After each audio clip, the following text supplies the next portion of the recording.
In 2008, America experienced the biggest meltdown of its financial sector since the Great Depression. The conventional wisdom is that this failure and subsequent government rescue, commonly known as the bailout, was brought about by 3 decades of bank deregulation. There were a lot of causes for the meltdown, but deregulation wasn't one of them. Ironically, it wasn't because the banks had become unmoored from government control that led them into the financial storm. It was because they had become too closely tied to government. For 3 decades, Uncle Sam, like an enabling parent, had always been there when the big banks got into trouble. The shock in 2008 was that for one brief moment, Uncle Sam wasn't there. In the wee hours of September 15, 2008, Lehman Brothers filed for bankruptcy. The financial industry waited for the feds to step in and save Lehman bondholders like it had saved those of Bear Stearns some months earlier. That didn't happen. Global financial markets seized up as the Dow Jones Industrial Average fell 498 points, or nearly 4.4%. Financial institutions effectively went on strike. Banks wouldn't lend money to other banks, and thus indirectly to the public, because they had no idea which financial institution might go belly up next. The economy can withstand a stock market crash, but a credit market freeze, essentially a cash freeze, can cause a depression, as credit underpins almost all business and personal activities. Indeed, some large companies, including General Electric, were so dependent on these short-term credit markets that they were in danger of not being able to pay their workers. The financial industry pleaded with the government to act. Later in the same day, September 15th, it did. The feds wouldn't save Lehman's, but it would save AIG, the primary insurer of mortgage loans. A month later, the Troubled Asset Relief Program, TARP, a $700 billion plan to pump taxpayer cash into America's banks and financial institutions, was approved by Congress. Public officials generally agreed that the free market had failed.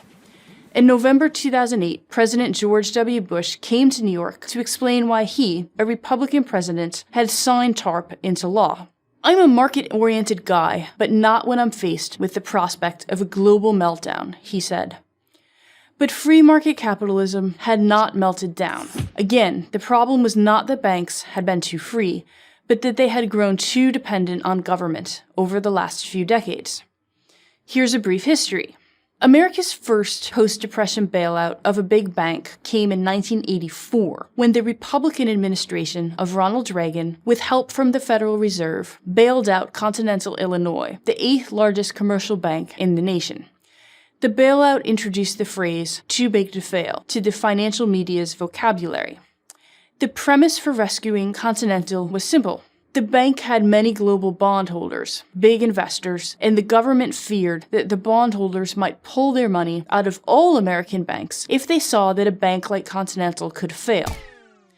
That might have stemmed a short-term panic, but it created a long-term monster. The government had effectively said to financial markets, if you lend money to a big bank, it's just like lending money to the US Treasury, only it's better because the banks will pay you more interest than you can get from your Treasury bonds. And so money poured in from investors. The banks got bigger and more reckless. And when the next crisis rippled through the financial industry, there was Uncle Sam ready with his checkbook. In 1998, the government, this time under Democrat Bill Clinton, bailed out long-term capital management, a hedge fund that teetered at the edge of bankruptcy and threatened to drag some banks down with it. The message to the banks was clearer than ever: take bigger risks. Uncle Sam would be there if anything went wrong. Indeed, as I noted, early in the crisis, in March 2008, the government brokered the purchase of the Bear Stearns investment bank to JP Morgan to save its bondholders and other creditors from suffering huge losses. And that summer, Washington rescued Fannie Mae and Freddie Mac, the giant government-sponsored mortgage companies. It's the fact that the government didn't rescue Lehman Brothers that set off the 2008 panic, because the financial world simply assumed that Uncle Sam would. Would we have been better off had the government saved Lehman's? Maybe in the short run, but it's likely that crisis would have occurred anyway. Because banks assumed that the government would always bail them out, their risk models by 2008 were all out of whack. conservative practices like lending only to creditworthy borrowers a relic of the past. What's the solution? How do we bring sanity back to the financial industry? Not by passing thousands of new regulations. The bank's army of accountants, lawyers, and lobbyists can always work their way around those. The solution is that the government must stop guaranteeing the big banks' losses.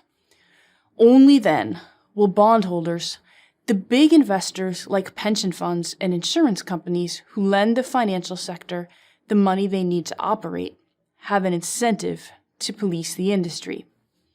It's that simple.